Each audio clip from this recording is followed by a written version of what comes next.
Hello, everybody. My name is Alberto Mattia, as you see, and I'm 17. But I just want to start by saying that everything is part of a system. You here know this. Nothing occurs on its own. Everything is linked and has a chain of effects. And we've known this since the early 1800s. We've known about the interconnections in nature. This is kind of obvious, though, isn't it? Well, I'm not that sure. Just let me explain. It looks like nowadays society has lost that broader view. We don't see nature as a whole. And I'm not talking about the scientists. I'm blaming the food industry. Take bees and other pollinators. We all know that populations are declining. What are we doing about it? Not much. At least it seems to me. The food industry just continues neglecting their role, sometimes even trying to kill every insect. If we don't stop this trend, a day might come when nothing will ever grow, no matter how much fertilizer we use. That's the toll of monocultures. That's the toll of denying the very processes of nature.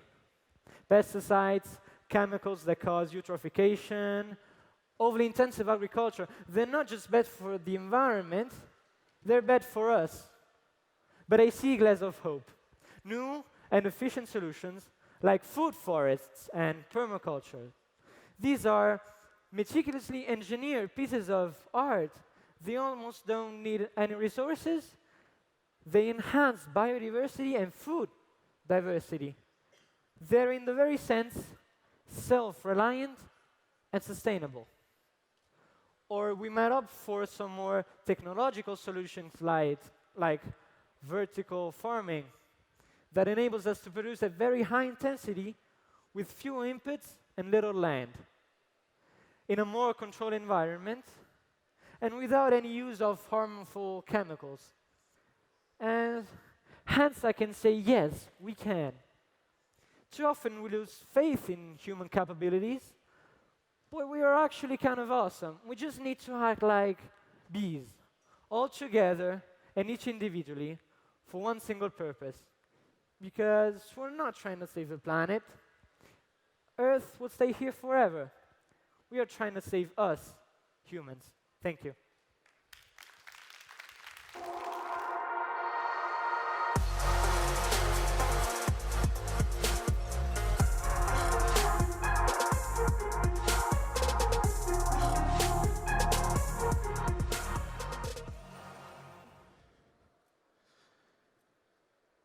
So good afternoon, everybody. My name is Francesco Faella, and today, in the next few minutes, I will be talking to you about what Tetra Pak has done in the last few years, about sustainable solution, what we are doing now, and what we are going to do in the future, because we firmly believe in a sustainable future and in a low-carbon circular economy.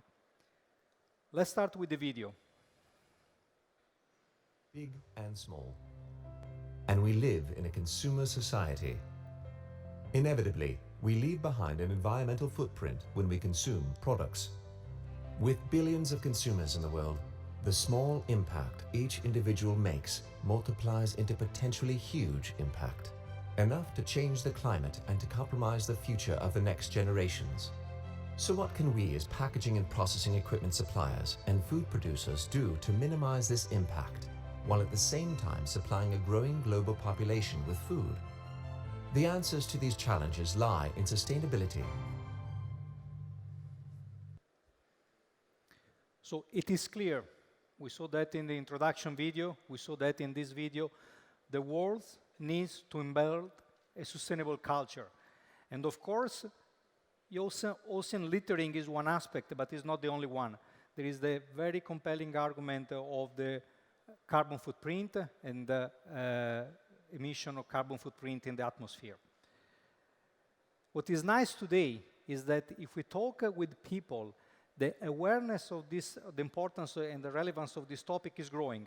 Today, 80% of the people in this interview are telling us that economic development has to go hand in hand with environmental protection. And 10 years ago, it was much less. So this is something that every one of us, population, institutions, are asking us to act on.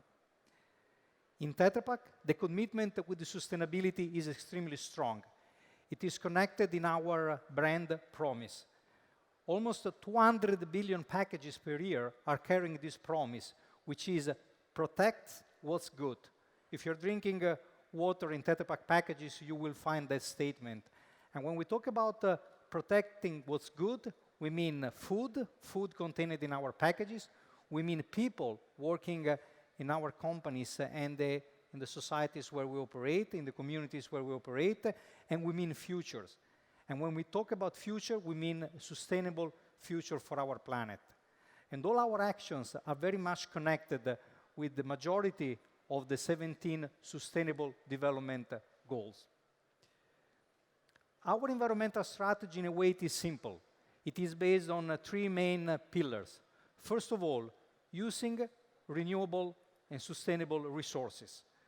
Our packages are made for 3/4 are made out of paper, and this paper is coming from properly managed forests around the world, a lot of them from North Europe. So paper as a sustainable, renewable source. We're talking about replacing plastic in our packages with plastic coming from plants, from sugar canes. We're running a very low carbon footprint operation. So it's not only about having packages with low carbon footprint, it's about reducing the carbon footprint of our operation.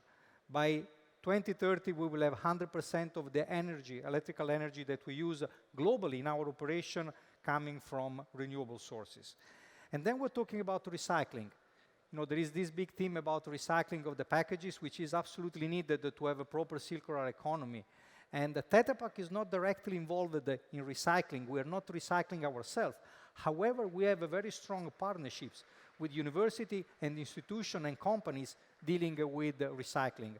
Last year, we signed a global agreement with the Veolia, which is a global resource company, which will make sure that the non-paper fiber part of our packages, aluminum and plastic, is properly recycled, in this way bringing a value to the entire package. Our flagship is already available today in the shelf in the supermarket. It is a Tetra Rex bio-based package. So this package is made from paperboard that is certified by FSC. Again, it means that it is coming from forests that are properly managed. All the plastic in this package is not coming from oil, but it is coming from sugar cane. So for the closure, for the layers, we are using bio-based plastic. The package overall is having a 35% lower carbon footprint compared to the standard package. This package has received the highest certification by TÜV, and the certification is about having a OK recyclable package. So this is just one example, but it is something that is very concrete, is already available today. However, we are not only a package company. We are a processing company, we sell equipment, we sell services, we sell consultancies, and we make sure that in all of these parts of our company, in our business, we include a sustainable thinking from the design of our product. So just to give you some examples, in the new generation of our filling machine, we are replacing the sterilization of the packaging material, which traditionally is made by peroxide, heated peroxide. We're replacing that by electron beam. In this way, we will reduce by 33% the energy consumption in the filling machine. These are just a few examples. Another example, in our services, in our consultant services, we are giving the possibility to our customers to analyze the footprint of their processing and their operation, and we are giving them the possibility of offsetting these processes and making them carbon neutral. If we move to the processing part, our latest homogenizer, which is a piece of equipment needed in the production and the processing of milk, we are recycling 80% of the cooling water, it is recycled, and we have also reduced it by 70% the use of steam. So here we have another example of reduction of water utilization, reduction of energy utilization. European Union, where we live and we're lucky to live, is putting, of course, a lot of emphasis on these topics. They clearly are going in a direction of moving from a linear economy with where the raw resources, raw materials were used and then disposed. They're moving into a recycling economy and then into a circular economy, where essentially you introduce some new raw materials, but then nothing gets wasted. Tetra Pak has clearly been for several years in the recycling economy, and now we're moving into the circular economy. And again, I want to add that we firmly believe in the importance of a low-carbon circular economy. So we need to have a circular economy where we produce and emit as little as possible CO2.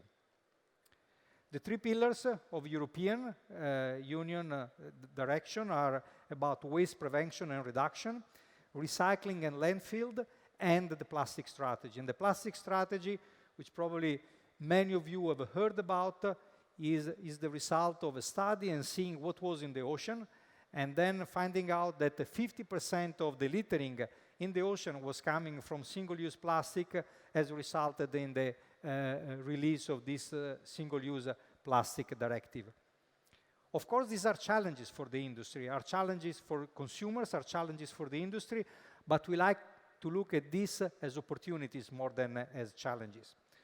So we made the pledge in 2018 to support the European Union plastic strategy by eliminating use of unnecessary plastic, by using renewable plastic, and by increasing the recycling.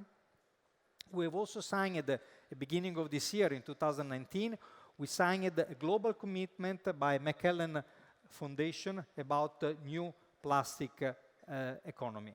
And this is as a very clear commitment. We say that by the end of 2019, we will introduce paper straws to replace plastic straws. We also say that we're going to replace the alu foil with alternative barriers. So these are we have a very rich roadmap of innovation in terms of sustainability. As I said, this year we're introducing paper straws to replace the plastic straws. We're also testing the replacement of the alu foil as a barrier in our packages with alternative barriers. In 2021, we're going to test a fully renewable aseptic package with the tethered cap. Tethered cap means that the package will not be dispersed in the environment, will stay attached with the package and will be recycled with the package. We're going in 2025 to use 10% of plastic will come from recycled plastic, and then we're going also to increase the recycling rate. Right now, we're saying 40%, but I do believe that we will do even better than that.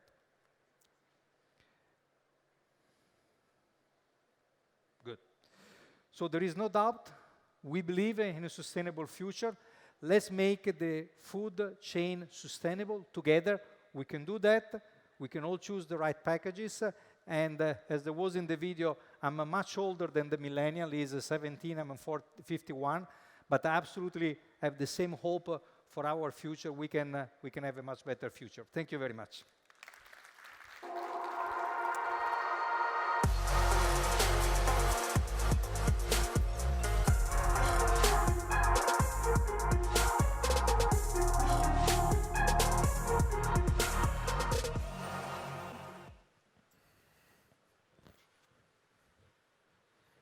Hey everyone. Check, check, check. Hey everyone, I hope you are having a wonderful day. My name is Keith. I am founder, CEO of Producers Market. We are transforming the supply chain globally, and today I'm going to share with you a little bit about us and even more about some of our ideas for how we believe we can change the world through farmer empowerment. Our platform is based on data, users, and grounded in integrity, and building marketplaces that connect consumer values with making farmers more money. And through this thesis of making farmers more money in a way that aligns to consumers' values, we can transform billions of dollars of value chains globally and start to achieve many of the Sustainable Development Goals. So quickly, we have a marketplace application that allows vetted producers and vetted buyers to join our system in order to list products, share information about their companies, about their farming operations, and eventually transact. Each farmer, producer gets a profile page where there's a lot of information there. It's a pretty standard application. And each product has its information about traceability, social media, photos, video. We have a digital media company integrated into this platform so that we can share a lot of the information from our producers with end consumers. So although we're building a B2B platform, all of that information and data generated is also distributed to consumers.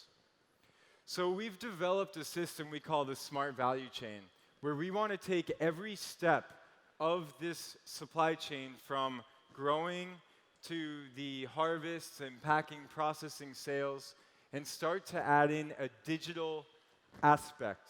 So on the contracts, on the actual movement of the physical goods, on the movement of certifications, the authenticity, the actual transactions of money, all of this is data, and all of these data points become very valuable to leverage for finance, for marketing, for insurance, for market analytics, and all of this becomes alternatives to the normal supply chain, which is how can we get the lowest price from farmers and then sell it for the highest price possible. That is how global trade has pretty much worked the last 600 years.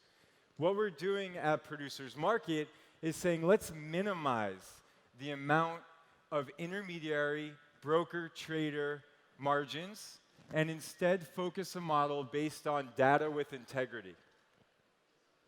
So basically, we're building these digital tools, we're building a user base, and we're transacting. And essentially, we're eliminating intermediary dominance. And by doing this, looking at different value chains, each one being unique, we see that farmers can make 2 times or more on the same outputs by using these digital technology tools and accessing more directly value chains. So this crazy-looking graph is a sample of what a supply chain that our team has encountered many times looks like.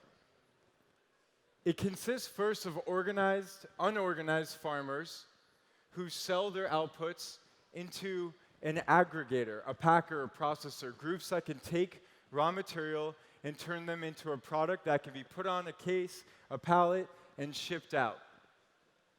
These groups then work with other intermediaries, exporters, importers, brokers, that then go through logistics companies, distributors, to finally get to the groups that interact with consumers, the CPGs, consumer packaged good brands, the retailers, the food service companies, and finally, it gets to the consumer.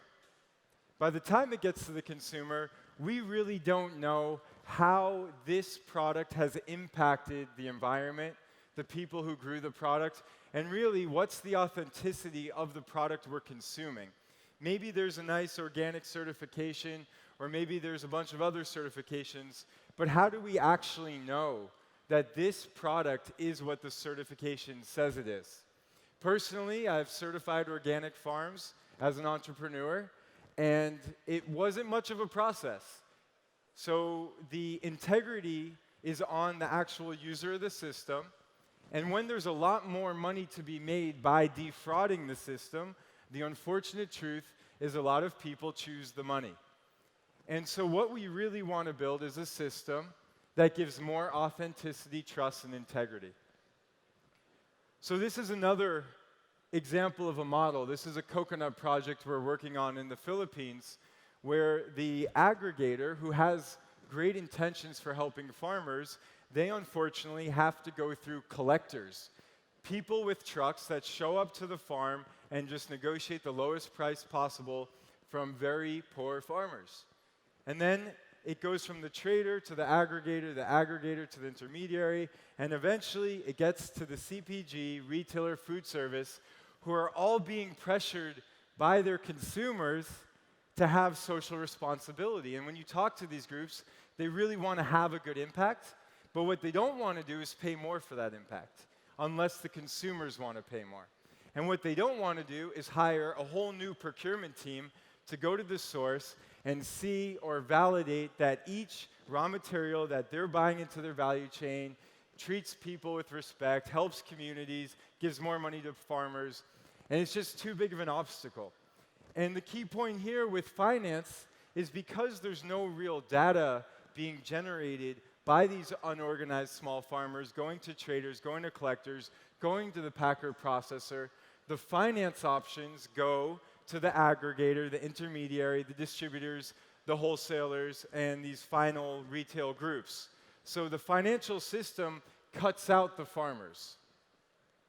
So this is the model that we've developed and that we're implementing in use cases in different countries around the world, which is finding the leverage points to help farmers organize into co-ops so that they can then transact with aggregators in a way that data can be generated using open accounting systems, distributed ledger technology, and from this point of the aggregator, it can then integrate in traceability technology on blockchain.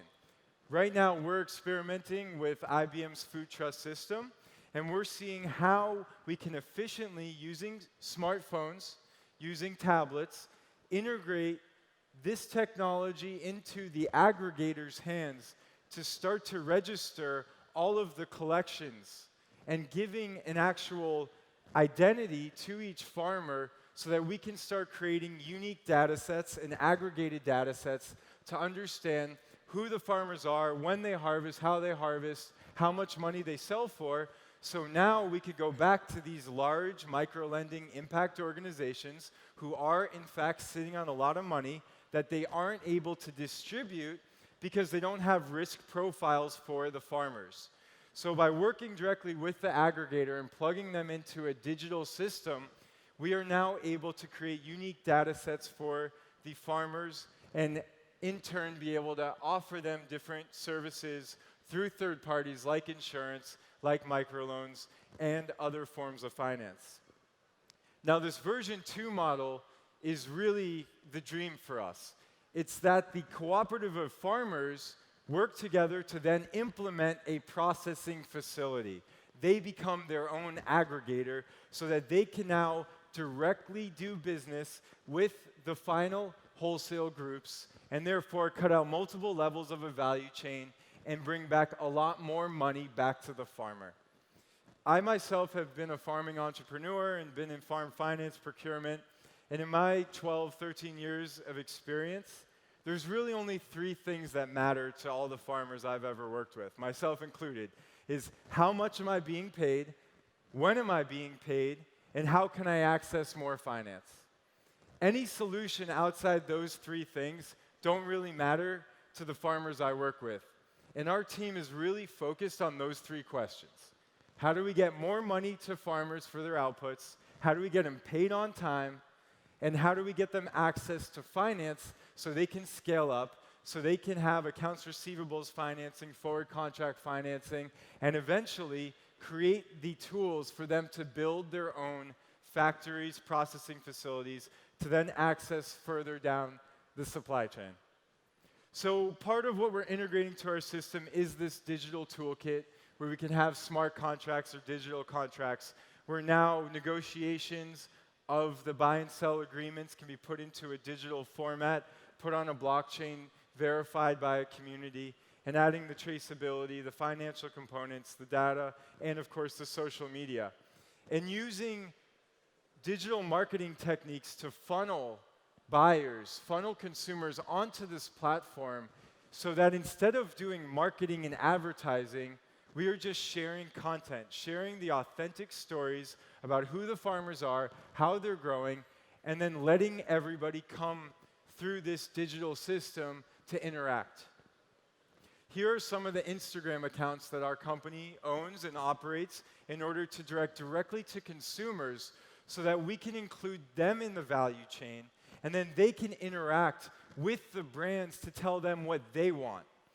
Too often I've seen in the industry, the brands are telling the consumers what they want. And what the brands want is as cheap as possible a product to make as high a margin as possible.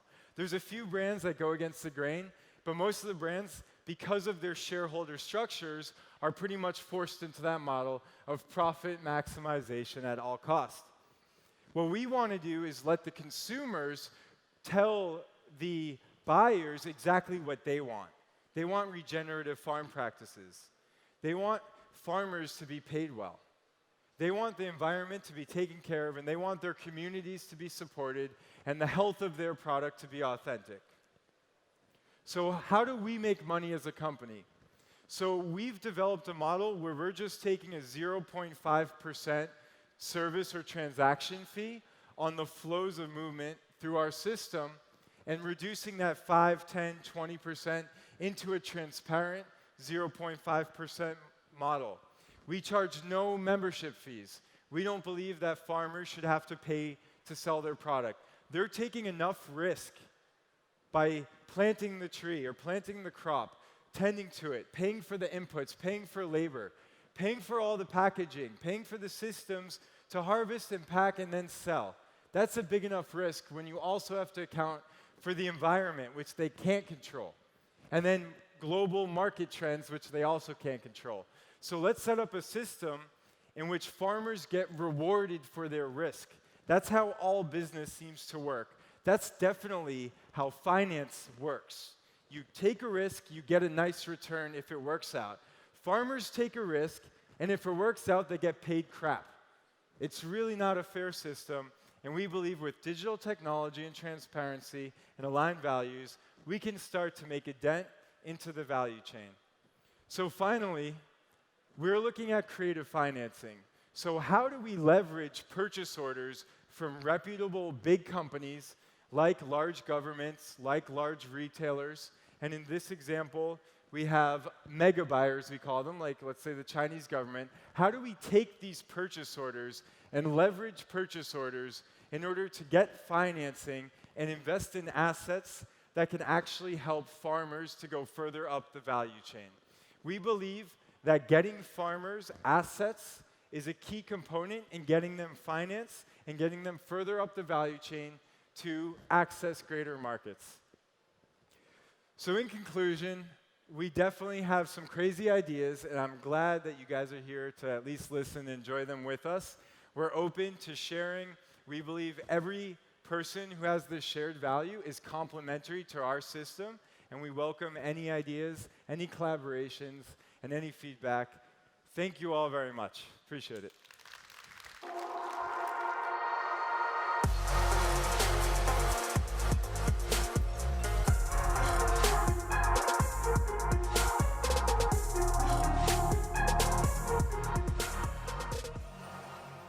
Hi, good afternoon. Good to see such a big crowd. Thank you for coming. I aim to tell you more about palm oil, what the issues are with palm oil, why it's important to address these, and what you can do. But I have 10 minutes, so that's very short. So I want to introduce two of my colleagues here, Francesca and Lillian. We have a booth in F10. It's not far. You can hang around if you have questions after this, here, or meet us in the booth today or tomorrow. So RSPO is the Roundtable on Sustainable Palm Oil. I work for the European office, as does Lillian and Francesca. But our headquarters is where the production is. So in Malaysia, we have a regional office in Indonesia. We have offices in India, China, Latin America, Africa. So in all the regions where there's production and where there's markets. The aim is to transform the whole market. So we don't want to have niche products that reach conscious consumers like yourself. I'm sure that we have a different audience here than the average society is. We want to transform the whole sector to produce more sustainably. And that's a challenge.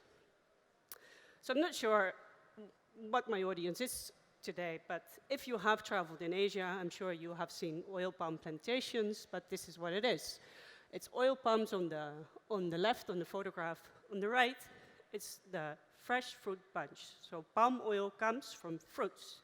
And the fruits are about this size, the bunch is this size, and the fruit is cut in half in the lower picture, And in the inside, it's the kernel, and that's palm kernel oil. The outside, it's sort of like a peach comparison. Outside is palm oil. So why palm oil? Why is it so important? And why is everyone talking about palm oil? The people living in Italy know that there is a lot of communication on palm oil. We are very regularly in the news, not just palm, also sustainable palm. But we have to zoom out and think, this is the largest consumed vegetable oil in the world. We can say, I don't want to use palm oil. It's not going to solve the problem. We need markets like Europe, like US, to drive the change and have producers incentivized for changing their production practices to have sustainable production. So we cannot move away from palm oil. Consumption is increasing with world population and increasing with welfare. Let me quickly check. Who has used palm oil or palm kernel oil or a derivative today? Okay, so it is in everything. Processed foods, I'm talking. Also raisins, not processed, but still. Your day cream, your coffee creamer, your body lotion, your margarine, your bread. Go on and on. And if you think I don't eat all that, it's in your cars, it's in biofuels. It's in many, many different things. And it's not a bad thing, but we have to make sure that it's produced sustainably. It's a very high-yielding crop. So this is an argument why, again, we should not move away from palm oil. It's 4 to 10 times higher yielding in terms of oil yield per hectare compared to other vegetable oils. So that alone, if you move away from palm oil, you will need more land, and you may put the issues on other communities, other sensitive areas. So I'm a biologist. I always talk about biodiversity. So here, what you see is the green band is areas where you have high biodiversity of certain plant species. And this area overlaps with the area where palm oil is grown. And it's this week that the UN comes with a report that biodiversity is decreasing much faster than we thought. So we have to think about development in a sustainable manner. At the same time, we have to realize that there is an important economic component to oil palm production. So this green band where palm oil is grown is also overlaps with the regions where the majority of the people live below the national poverty line. But look at Malaysia and Indonesia. They have lifted themselves out of poverty because they started to grow converted rubber plantations, for example, to oil palm. And they built proper livelihoods and were able to send their children to school and get proper education. But of course, there's issues with palm oil, and we've seen many, many issues. So there's forest fires, there's deforestation, loss of biodiversity, and high greenhouse gas emissions. So these are the environmental issues that are related to palm oil. But of course, this is not the only commodity or the only agricultural crop that is causing deforestation, and we have to keep things in perspective. But the palm sector is related to these issues. And then lately, we have more attention for social issues. So on palm oil plantations, we see that there is issues with land rights of farmers. We see forced and child labor, and we see that workers don't get the minimum wage. So, like I said in the beginning, this is not an argument to move away from palm oil, and we have good scientific evidence that it's a better solution to move to sustainable palm oil rather than to other vegetable oils. So on the top right, you see the yields of the other vegetable oils, and palm oil is a very high-yielding crop. What we also have to keep in mind is that 40% of the global land that is under production for palm oil is owned by small farmers. So if we say we move away from palm oil, where do these farmers get their incentives from? They still need to build their livelihoods. So what we see is that credible institutions like WWF, IUCN, but also Greenpeace say don't move away from palm oil, but choose for a sustainable solution. So with this background, in 2004, RSPO was founded by WWF, Unilever, AAK, which is a refining company, Migros, a Swiss, is it Swiss retailer, and the Malaysian Palm Oil Grower Association. And at that time, we established 7 stakeholder groups. So we're a roundtable, membership-based organization, and these are our 7 stakeholder groups. So we have the growers, processors and traders, consumer goods manufacturers, environmental NGOs, social NGOs, banks and investors, and retailers. So sometimes you read in the news the industry association RSPO. That's not true, because we do have the other stakeholder groups present in all of our committees and the board. We have these 7 stakeholder groups. And they together define what sustainable palm oil is. So they create the standard for the growers, have a consensus-based model on environmental issues, criteria. So around these 7 principles, this is the standard for the growers. So we have built the principles around people, prosperity, and planet. And at the end of last year, we adopted a new standard. So every 5 years, we review our standard and agree that sustainability is a movement, so it's a continuous improvement process. And we have increased the standard in terms of no deforestation is allowed, no planting on peat. They have to respect, the farmers have to respect the labor rights. They have to pay a decent living wage, which is a challenge. It's often that they don't even meet the minimum wage, so now they have to step up and pay a decent living wage. We have developed a principle for smallholders that are contracted by mills, but also this year we develop a new standard for independent farmers, whereby they can have a stepwise approach to meet the same standard.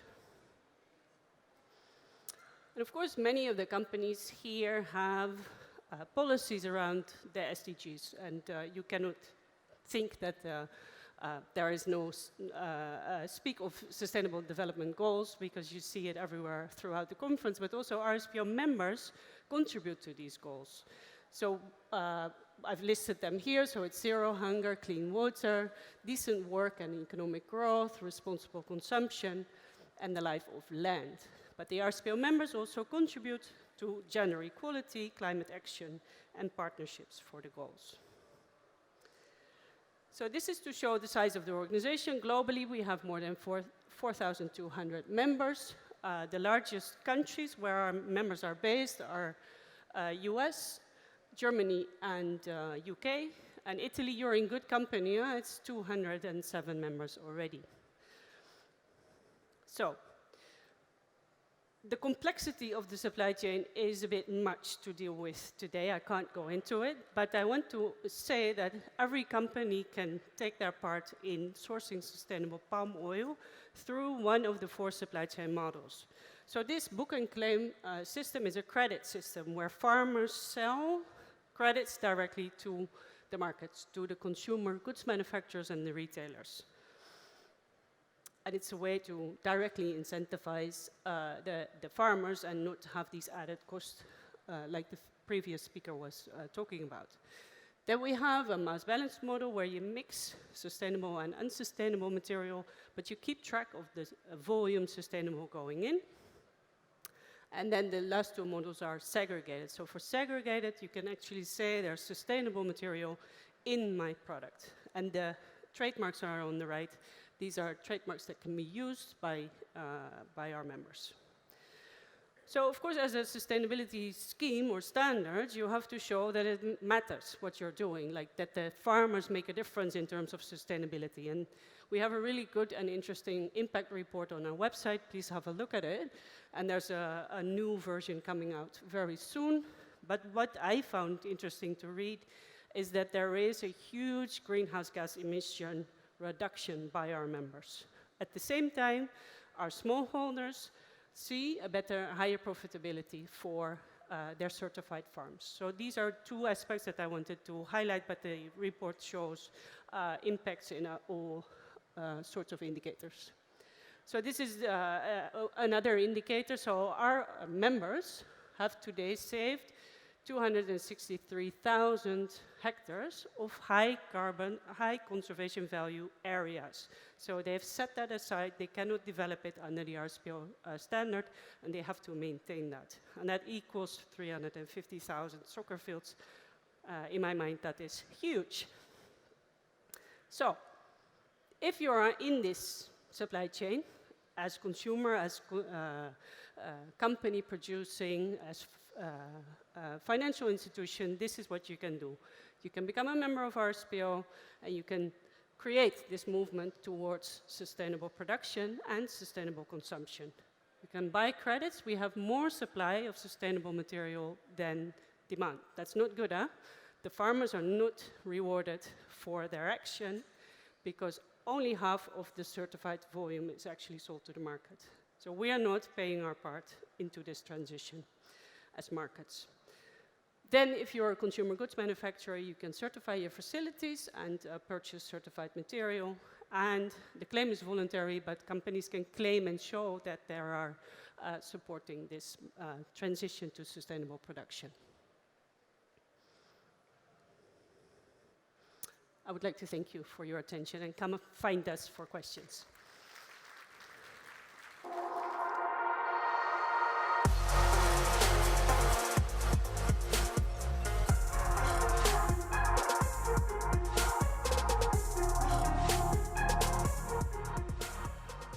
So good afternoon. I have some very good news to share, but it's going to come at the end of my 10 minutes. So you're going to have to sit through some of the normal pain of recognizing where we're at before I can share the good news of where we can go. So I want to talk a little bit about the global food system, a little bit about aquaculture, and then I want to share the good news about a project that shows a path not just for change, but for change at speed and scale, deep and rapid change. But let me start with the global food system. What do we know about it? Well, we know the current global food system does not know how to meet future demand to feed the planet. It doesn't know how to grow enough food. It doesn't know how to grow enough animal protein. We don't have enough arable land. We don't have enough water. We know that climate change is stressing our current global food system through droughts and floods and insect infestations. And we know the current food system is stressing the Earth's carrying capacity. And even if we figured out how to grow it quickly enough, we'd basically undermine the environment and get a vicious circle of producing more food but being less able to do it because of impacts. So that's what we know. We also know where the solutions lie. Walk around, talk to people here, go to all the conferences. The solutions are not a mystery. And those solutions which we don't have yet, we know we are capable of finding through innovation and creativity. The problem, the blockage, is not knowing what to do or knowing that we have to do it. The problem, the blockage, is figuring out how to get critical mass of change, how to get enough of the world to change and to adopt the necessary changes. Let's switch to aquaculture. What do we know about aquaculture? Well, we know it's going to grow. For better or for worse, terrestrial agriculture will not be able to meet food demands. Our planet is 70% ocean, and that only produces 5% of our food. As the pressure for more food grows and the limits to traditional agriculture become more apparent, people are going to look to the oceans. Of course, wild caught will be part of it, but the wild fishery is already hugely stressed. 70% of the fisheries are either at their limit or close to it. In addition, climate change is going to undermine the ecosystem integrity of the ocean, and so the wild caught will be even less of a solution. And so whether you want to or not, what's going to happen is people are going to start farming more and more fish. We know that. Already in the last 10 years, we've seen a 50% increase, and we haven't hit the critical pressures on the food system yet. What we don't know about aquaculture is whether that increase is going to be part of the solution or add to the problem. If you talk to aquaculture people, we talk about the blue revolution and how it's going to save us all.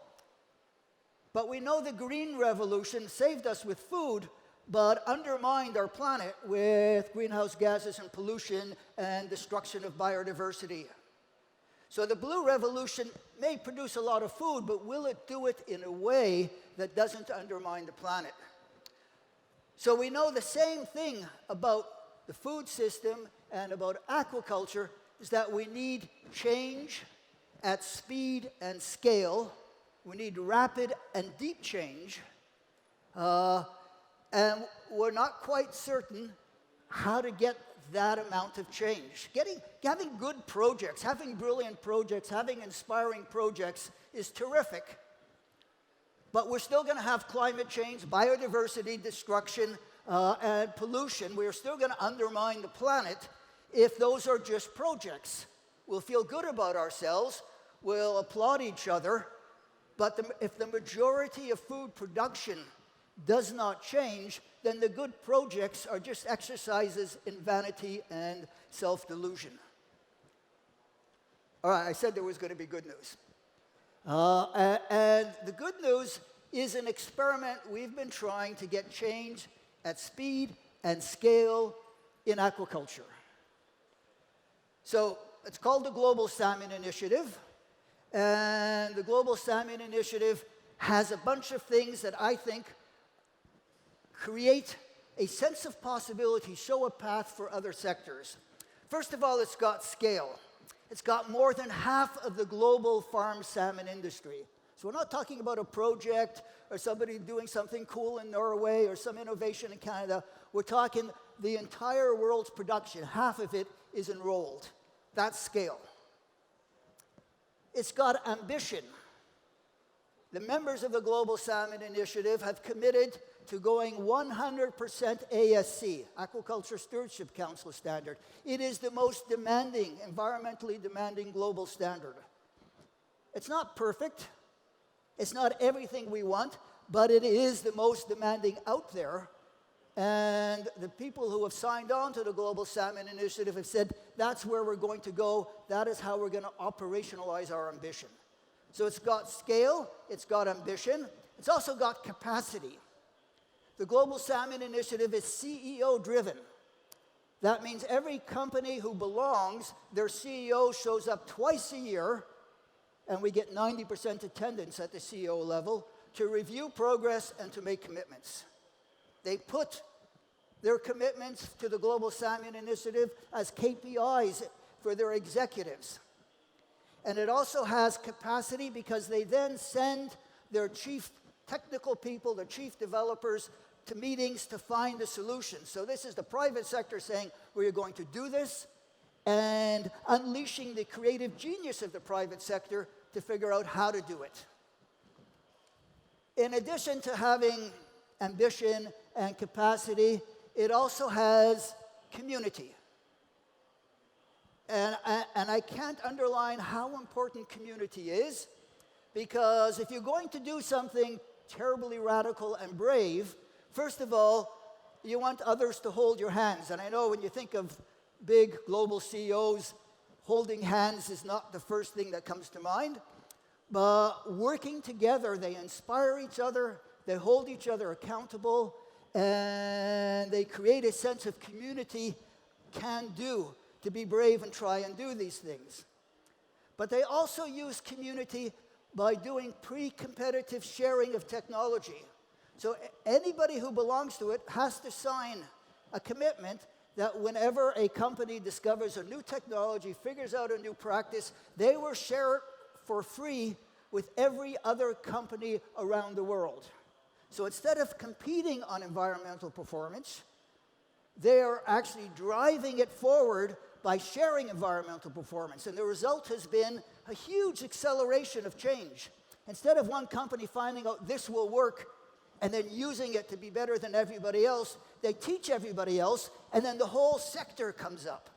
We've done it in disease control, we've done it in improving feed conversion ratios, we've done it in figuring out how to meet the crazy high standards of the aquaculture, stewardship culture. When you come into the meetings and watch these people work, you would think they were all one company, because they are applying their collective brains to finding solutions and sharing the solutions. So we both find them faster and diffuse them faster. It also works through community because we've brought in the feed companies, the farmer companies, and so we use the whole value chain in trying to find solutions. So instead of a feed company saying, this feed will improve feed conversion ratios and trying to sell it to one company, we have all the feed companies running blind trials in all the regions, and then we choose the best and accelerate progress. So, ambition, power, capacity, community. The other thing which the GSI has is truth. Because in order to make progress, you cannot lie to yourself, you cannot lie to the other companies, and you cannot lie to the world. So for every single environmental indicator that has been identified as critical and social indicators, every company publishes on the internet, by company and by region, their performance. In fact, today, was it today or yesterday, at this show, we've released the 6th annual report. No other sector is that transparent. And it creates a momentum. There's something about shining the light on the truth that creates both mutual trust, trust among consumers, but also a bit of self-honesty, because it's easy to get complacent, but not if you have to actually publish the results. And finally, what the GSI has is results. So 6 years ago, there was not one farm on this planet that can meet ASC. We're now at 60% of production. 60%. MSC, FSC, none of the SCs have come anywhere close to that because they haven't used a pre-competitive collaboration model. So the good news, we can get change at speed and scale if we find out how to adopt this model of private sector-driven creative innovation using pre-competitive collaboration and basing it all upon crazy high ambition and transparency. Thank you. Under 30.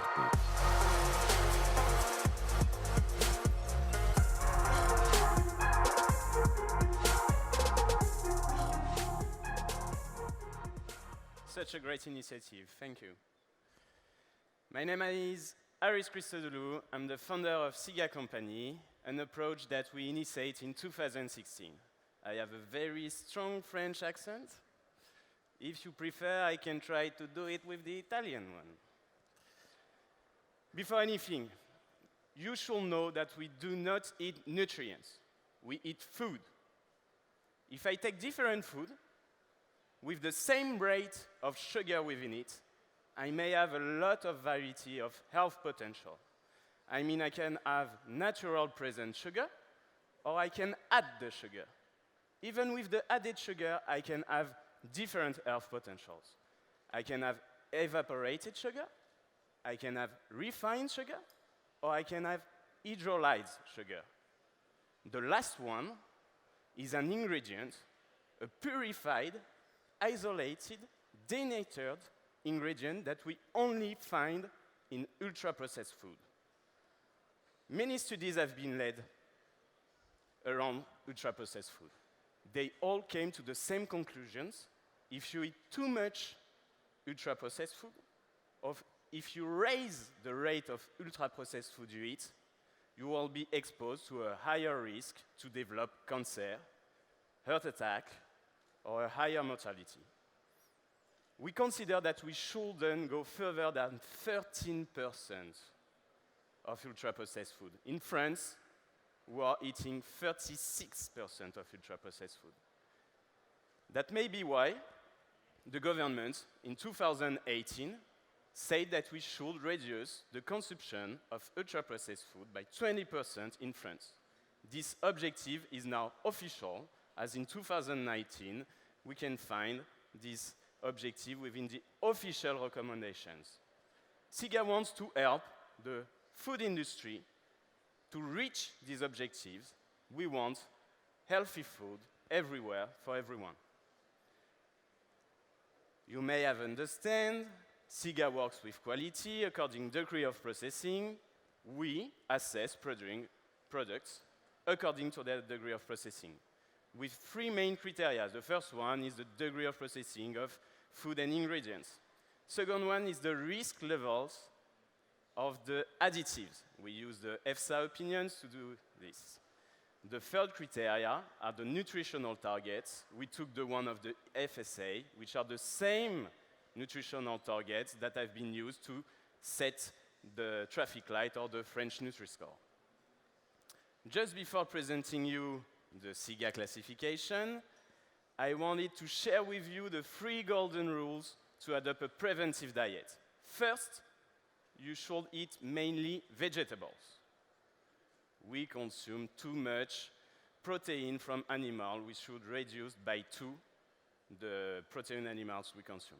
Second rule, you should avoid ultra-processed food. You should eat the better recipes, the less processed food, the raw products, or even cook your products and your food. This is what SIGA does. We assess products according to their degree of processing to highlight the better recipes to the consumers. The third rule is to verify your food. How you verify raising the rate of vegetable? You should eat fruits, vegetable, leguminous, but also seeds, dried fruits, or whole cereals. Here is the SIGA classification. We come to the less processed to the more processed. First, the unprocessed food. These are meat, milk, fish, vegetable, without any process.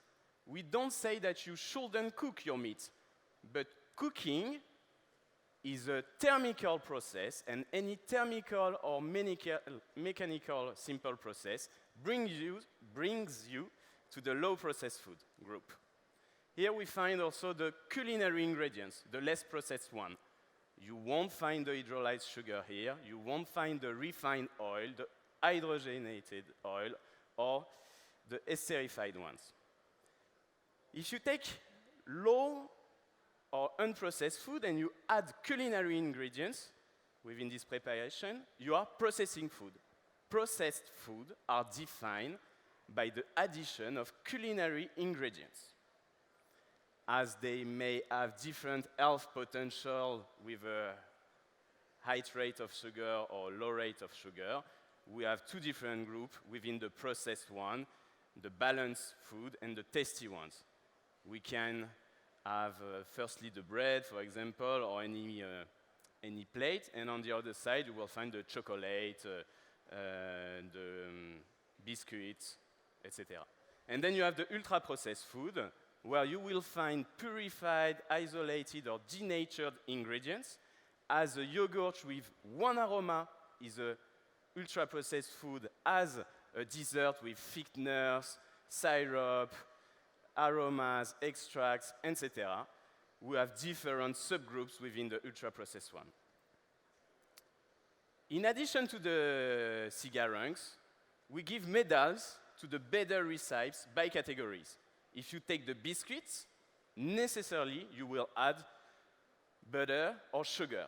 That is why the golden medal for biscuits is on the processed group. But now if I look at juice, I don't want juice with added sugar or with stabilizers. That is why the golden medal will be on the low processed food group. Here is the example of a food group determined with processing. There is not the same health potential between my apple and my apple paste. Where I can reduce it in juice, this is the first process. I can add sugar, and I can extract the fructose and go to this apple paste. Same thing here for the vegetable. The peas, I can freeze it, I can put it in bottles with virgin oil or salt, or I can also build these new products, substitute meat, that generally are not composed with vegetable powder, but with isolated proteins, and you add thickeners, aromas, and you get a super ultra-processed substitute meat. You can also rank a unit. Here are the soups. On my left, I've got the processed one with added virgin oil and salt that I can distinguish from their competitors with hydrolyzed sugar, aromas, extracts, etc.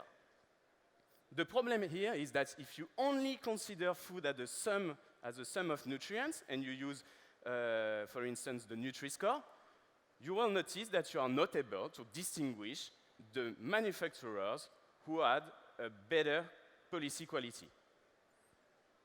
The inconvenience is that you are presenting to the consumer food that are not healthy for their health, as they are ultra-processed. Same thing here for this dessert. You will say that they are unfavorable on the nutritional point of view, but on the process point of view, the dessert on my left side are clearly better than the one on my right side. We took 10,000 food, the assortment of a French retailer, and we ranked it with the Nutri-Score and our score. 30% of this assortment will be presented as favorable by the Nutri-Score. 1 out of 2 of these favorable, nutritionally speaking, food are ultra-processed. On the other side, 20% of the assortment is said unfavorable, but are golden or silver medal by SIGA. These are the good oil, the good sugar, the good biscuits, the good chocolates, etc. What does SIGA? We work with the professional.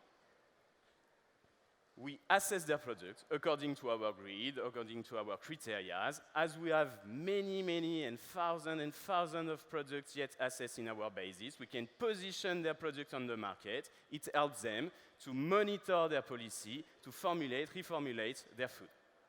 And finally, to promote the good policies made directly to their consumers. This is something we do with French retailers, for instance, Franprix or Biocoop. We also work with manufacturers, industries, to help them orientate their R&D strategy. And we share this information to the consumer through different systems, such as the nutritional app that you may find here in Italy too. Ultra-processed is clearly the food subject of the century. I don't know if it's broadcasted or if you find many information on it here in Italia, but now in France it's more common, and you will see that more and more news will come to you here in Italy too. If you want to have more information or to know more about our criteria and about our classification, you can come and visit us to our booth. Thank you very much for your attention.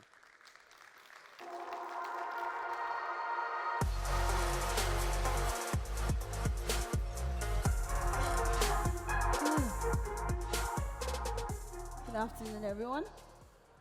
Good afternoon. How are you doing today? My name is Temitope Omotolani. I'm from Nigeria. I am one of the co-founders and the CEO of Farm Party. I'm going to start with telling you a story of how I got myself into the agricultural space. I'm a business person. I started my first business when I was 16, and trust me, I've done all sorts of things.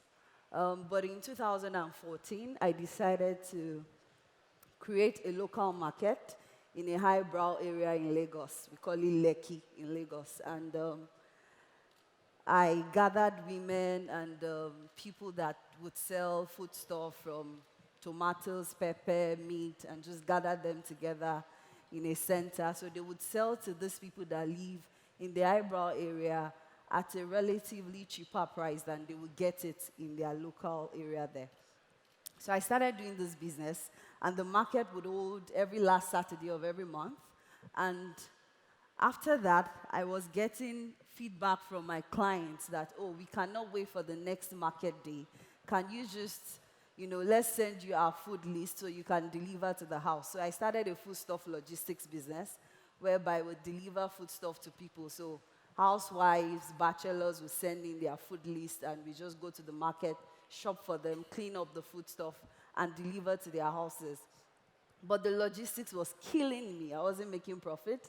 Sometimes I would be in the market from morning till night, and at the end of the day, it wasn't just making sense. So I decided to travel. So my mom used to tell me a story about a place in Jos, Plateau State in Nigeria, where they used to buy big tomatoes, fresh tomatoes, and foodstuff was relatively cheap. And I'm like, okay, let me visit Jos. I didn't know anybody in Jos, so I took a plane, went over to Jos, and went to their local market there. And for the first time, I've never seen fresh tomatoes like that before in my life.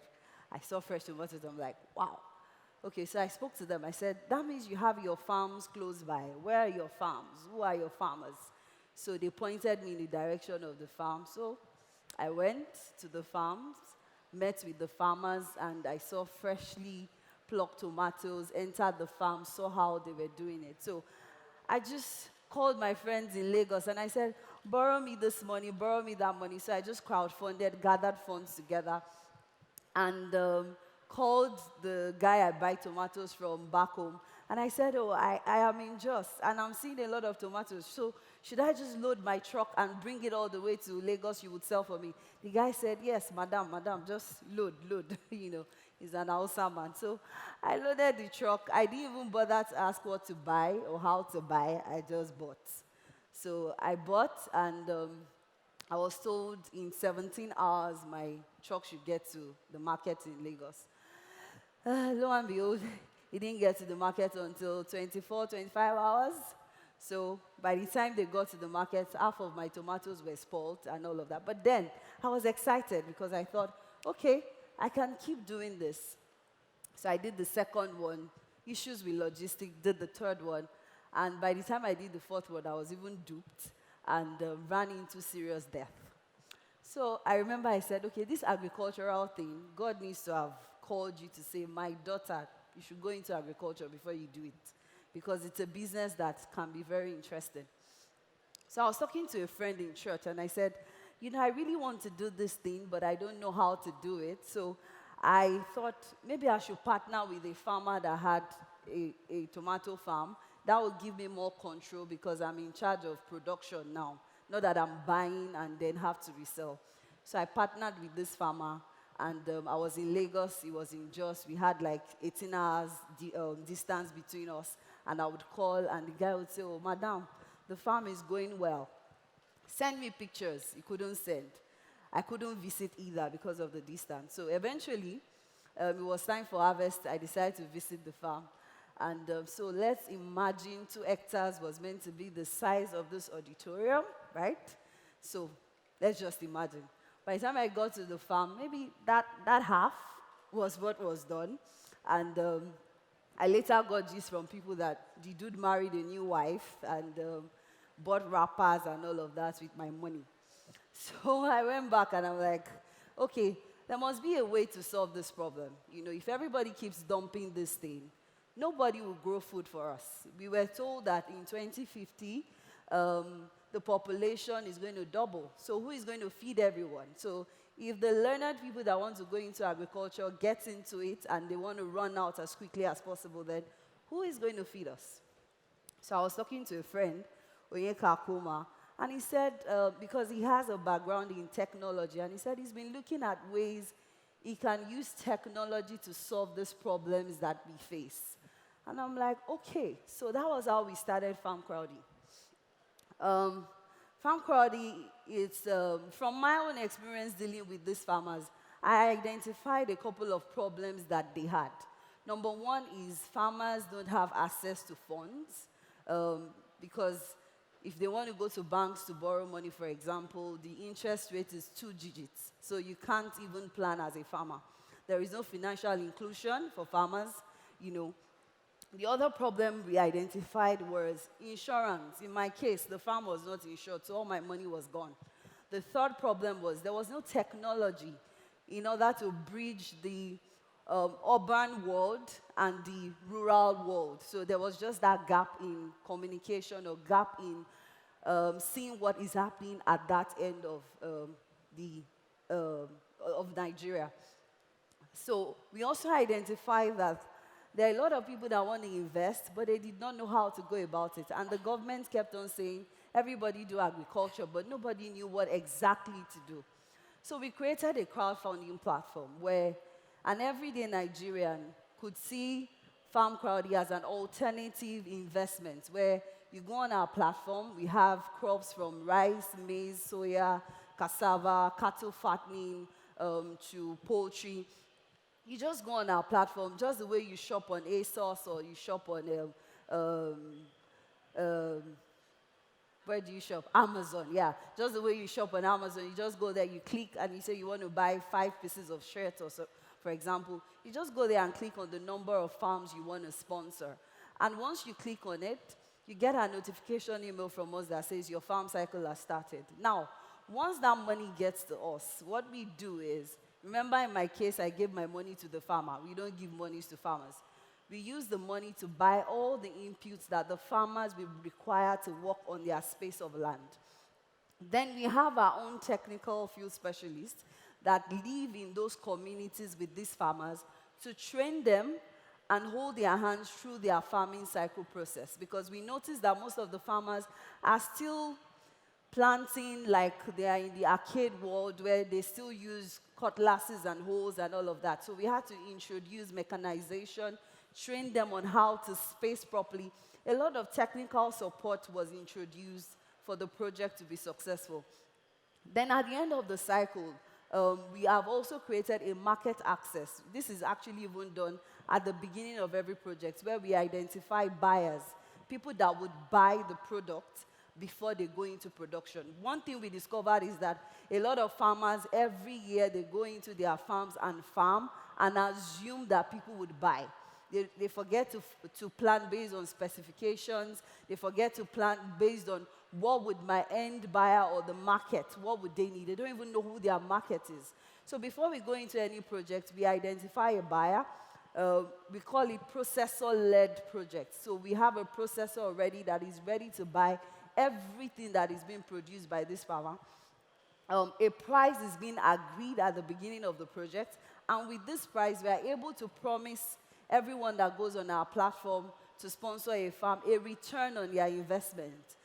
So we call it a mix of social impact plus profit making. So you are helping a farmer do what he needs to do, and at the same time, you are making profit while you're doing that. During the farming cycle, you get updates of what is happening on your farm, videos, pictures. You can be anywhere in the world, and you can sponsor a farm on farm crowding. We've been able to do this for the past 2 years. Let me run quickly. In the past 2 years, we've been able to do over 1.7 million chicken with over 5,000 farmers. We have a mobile app, and we've gotten about 90,000 downloads already. We've been able to get 42,000 people to go on our platform to sponsor farms on our platform. This is 42 Nigerians, even Nigerians in diaspora, even people that are not Nigerians. We discovered 2% of our sponsors are not even Nigerians, but they go on our platform to sponsor farms. We've gotten 3,500 unique sponsors. These are people that they've sponsored more than once, they've gotten their monies back, and they put back their money into the system to sponsor. We are one of the first doing this in Nigeria. We are the first Nigerian digital agricultural platform. In the space of 2 years, we've worked with 11,000 farmers across 11 states in Nigeria. And these farms varies from rice farms to maize farms, like I said. And we've been able to increase our farmers'